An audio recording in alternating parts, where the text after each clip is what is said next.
الشیطان الرجیم بسم اللہ الرحمن الرحیم زین للذین کفروا الحیات الدنیا، اور وہ لوگ جنہوں نے کفر اپنا لیا تھا ان کے لیے دنیاوی زندگی دلکش بنا دی گئی۔ وَيَسْخَرُونَ مِنَ الَّذِينَ آمَنُوا، اور وہ اہل ایمان کا مذاق اڑانے لگے۔ وَالَّذِينَ اتَّقَوْا فَوْقَهُمْ يَوْمَ الْقِيَامَةِ، حالانکہ تقوی والے لوگ ان سے بہت بلند ہوں گے قیامت کے دن۔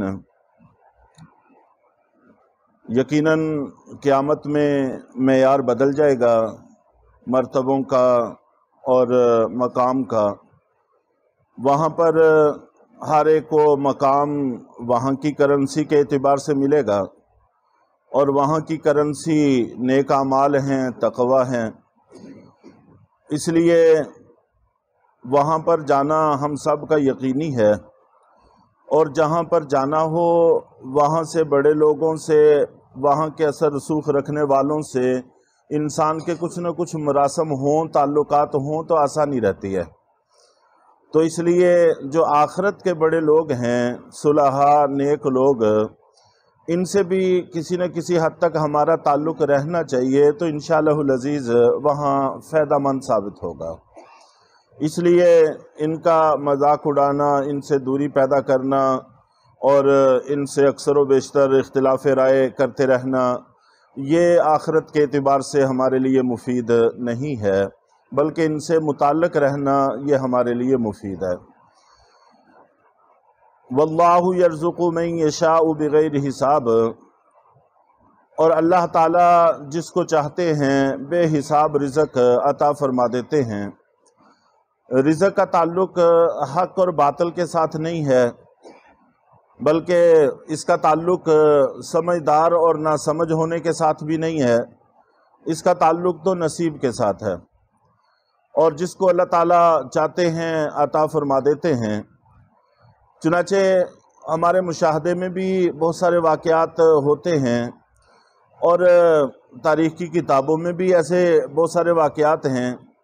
ایک واقعہ حضرت ابو داود رحمہ اللہ تعالیٰ نے اپنی سنن ابو داود کے اندر نقل کیا ہے کہ ایک آدمی کا تجارتی قافلہ تھا، اناج تھا، اور اس کے پاس ایک لمبی قطار، غالباً 100 اونٹوں کی ایک قطار تھی، جس پر اس نے کجاوے رکھے ہوئے تھے اور اپنا تجارتی غلہ اس پر لادا ہوا تھا۔ اور لادنے کا طریقہ کار یہ تھا کہ 2 بورے ایک طرف ہوتے تھے کجاوے کے، اور 2 بورے دوسری طرف ہوتے تھے۔ جو دیہاتی زندگی سے تعلق رکھتے ہیں وہ اس بات کو آسانی سے سمجھ سکتے ہیں۔ وہ لکڑی کا بنا ہوا کجاوا سا گدھے پر بھی اور اسی طرح خچر گھوڑے پر بھی رکھا جاتا تھا، اونٹ پر بھی رکھا جاتا ہے، اور اونٹ پر تو رکھنا لازمی ہے، اس کے بغیر اس کے اوپر چیز ٹکتی نہیں ہے، اس لیے کہ اس کی بناوٹ ہی ایسی ہوتی ہے۔ تو 2 بورے ایک طرف رکھتا، 2 بورے دوسری طرف رکھتا، یوں ایک اونٹ پر 4 بورے لاتا تھا۔ اور جب آخری اونٹ بچ گیا تو بورے 2 تھے، تو اس نے وہ 2 بورے اپنی ترتیب کے مطابق اٹھا کے ایک طرف رکھے۔ اب توازن کو برقرار رکھنے کے لیے دوسری طرف 2 بورے ریت کے بھروا کے رکھ دیے، اور اپنا تجارتی قافلہ لے کر چل پڑا۔ راستے میں ایک پڑھا لکھا سمجھدار آدمی اس کو ملا۔ اس نے کہا کہ اللہ کے بندے، اگر تم تھوڑی سی بھی عقل رکھتے ہوتے تو تم ایسا کرتے کہ ایک بورا اس طرف رکھ لیتے، دوسرا بورا دوسری طرف رکھ لیتے، اور اس اونٹ پر خود بھی سوار ہو جاتے، تمہاری یہ مشقت بھی ختم ہو جاتی۔ اتنے بڑے تاجر ہو کر تم بھی اونٹوں کی طرح پیدل چل رہے ہو، اور بوجھ بھی خام خواہ کا اونٹ کے اوپر لادا ہوا ہے۔ تو اس کو بات سمجھ میں آ گئی کہ بات تو اس کی ٹھیک ہے۔ چنانچہ وہ اپنے غلام کو کہا، 2 بورے نیچے اتروا دیے ریت کے، اور ایک بورا اٹھا کے دوسری طرف رکھا۔ پھر تاجر کے ذہن کے اندر خیال آیا کہ یہ اتنا عقل مند آدمی ہے، اس کے پاس مال پتہ نہیں کتنا ہوگا۔ چنانچہ اس سے پوچھا کہ تمہارے پاس کتنا کا مال ہے؟ اس نے کہا کہ میں تو ایک وقت کی روٹی کمانے کے لیے باہر مزدوری تلاش کرنے کے لیے نکلا ہوا ہوں۔ تو وہ فوراً کہتا کہ تمہاری عقل تو منحوس ہے، حالانکہ اس میں عقل کا کوئی تعلق نہیں ہے، رزق کا تعلق نصیب کے ساتھ ہے۔ تو پھر وہ 2 بورے گندم کے غلے کے ایک طرف کر کے ریت کے اوپر رکھوا کے جیسے پہلے چل رہا تھا ویسے چل دیا۔ تو اللہ تعالیٰ رزق دینے پر آئیں تو ایسے احمقوں کو بھی اتنا دے دیں کہ جس کا کوئی شمار نہ ہو۔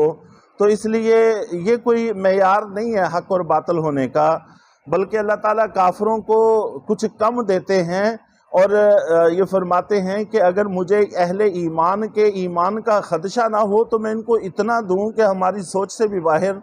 تو اس لیے رزق زیادہ مل جانا یہ کوئی صحیح بات نہیں، ہاں راستہ حق مل جانا یہ اصل چیز ہے۔ اس کے ساتھ ساتھ اللہ تعالیٰ سہولت رزق کی بھی عطا فرماتے تو سبحان اللہ، اس مالک کی نعمت ہے۔ کان الناس امۃ واحدہ، شروع میں لوگ سارے ایک ہی طریقے کے پیروکار تھے۔ اس میں علماء نے کئی اقوال لکھے ہیں کہ یہ جملے کا تعلق عالم ارواح کے ساتھ بھی ہو سکتا ہے، کہ عالم ارواح میں جس وقت اللہ تعالیٰ نے روحوں کو پیدا کیا اور پھر ان سے عہد الست لیا، اور اس میں عہد الست اس لیے کہتے ہیں اس کو کہ اس میں الستو کا لفظ استعمال کیا تھا۔ اللہ رب العزت نے پوچھا الستو بربکم، روحوں سے پوچھا کہ کیا میں تمہارا رب نہیں ہوں؟ تو سب نے بیک زبان کہا بلا، کیوں نہیں، آپ ہمارے پروردگار ہیں۔ تو اس وقت ساری کی ساری ارواح ایک ہی طریقے کے پیروکار تھیں، پھر دنیا میں آتے رہے اور اپنے اپنے مفاد اور مقاصد غالب آتے رہے اور انسان گمراہیوں کے راستے منتخب کرتا رہا۔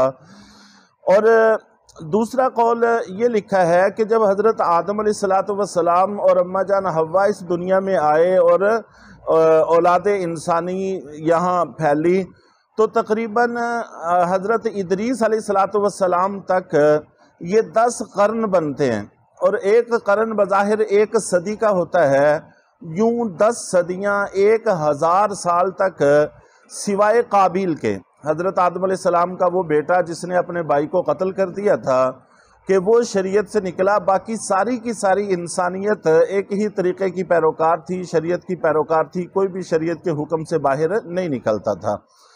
پھر حضرت نوح علیہ السلام پہلے رسول ہیں، پہلے نبی ہیں جن کو براہ راست کفر و شرک کا سامنا ہوا، اور انہوں نے اپنی قوم کو سمجھانے کی کوشش کی اور وہ سمجھ نہ سکے، یہاں تک کہ ہلاکت ان کا مقدر ہوئی۔ اور تیسرا قول یہ بھی منقول ہے کہ ممکن ہے کہ اس سے مراد یہ ہو کہ حضرت نوح علیہ السلام نے جب انسانوں کو سمجھایا تو چند لوگ مسلمان ہوئے 82-83، باقی سارے کے سارے کفر و شرک پر قائم رہے۔ پھر اللہ نے طوفان نوح بھیجا جس سے ان چند لوگوں کے علاوہ باقی ساری کی ساری انسانیت ختم کر دی گئی۔ تو یوں پھر ایک لمبا عرصہ تک یہ لوگ ہدایت پر قائم رہے، ان کی اولادیں ہدایت پر قائم رہیں، کہ رفتہ رفتہ پھر ان کے اندر بھی وہی کفر و شرک واپس آنے لگ گیا۔ تو اس اعتبار سے یہ بھی علماء نے لکھا ہے مفسرین نے کہ یہ تینوں کی تینوں چیزیں بھی اس میں شامل ہو سکتی ہیں، کہ جب تک ایک طریقے پر تھے، چاہے وہ عالم ارواح ہو، چاہے حضرت نوح علیہ السلام سے پہلے کا زمانہ ہو، چاہے حضرت نوح علیہ السلام کے بعد کا زمانہ ہو، بہرحال ایسا وقت گزرا ہے کہ سارے لوگ ایک طریقے پر تھے، اور اس کے بعد پھر رفتہ رفتہ ان کے اندر خرابیاں پیدا ہونی شروع ہوئیں۔ فَبَعَثَ اللَّهُ النَّبِيِّينَ مُبَشِّرِينَ وَمُنذِرِينَ، تو جس وقت لوگوں کے اندر اختلاف پیدا ہونے شروع ہوئے تو اللہ رب العزت نے نبیوں کو بھیجا جو اطاعت گزاروں کو خوشخبری سناتے تھے اور نافرمانوں کو ڈراتے تھے۔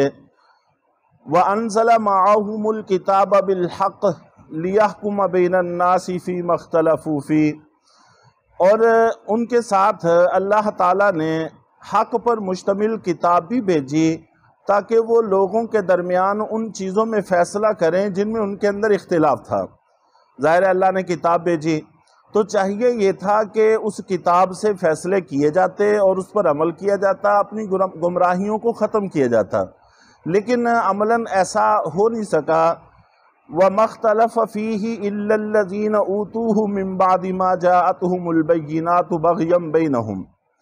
افسوس کی بات یہ ہے کہ کسی اور نے اس کتاب میں اختلاف نہیں کیا۔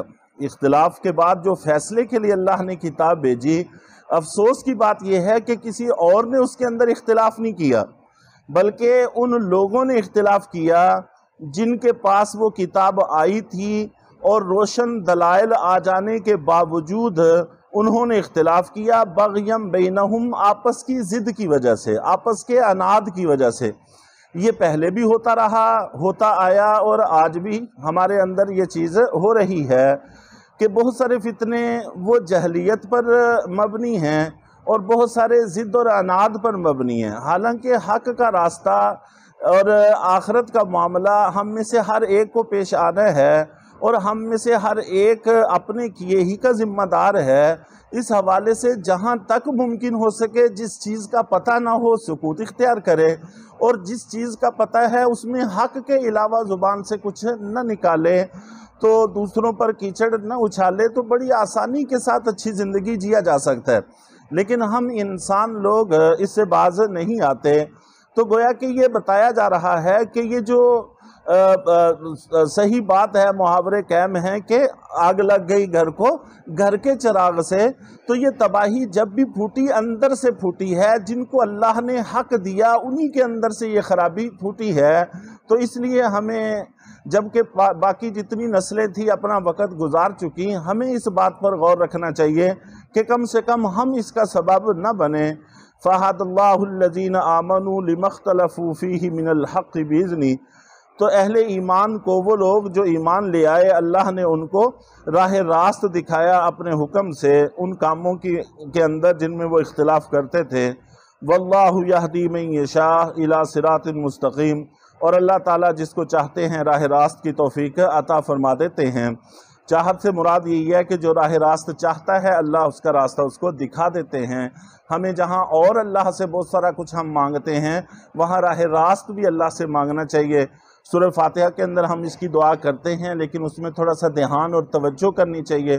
تو اللہ تعالی ہمیں راہ راست پر چلنے کی توفیق عطا فرمائے، اور اختلافات اور اس طرح کے معاملات کا ذریعہ بننے سے ہمیشہ محفوظ فرمائے۔ الحمدللہ۔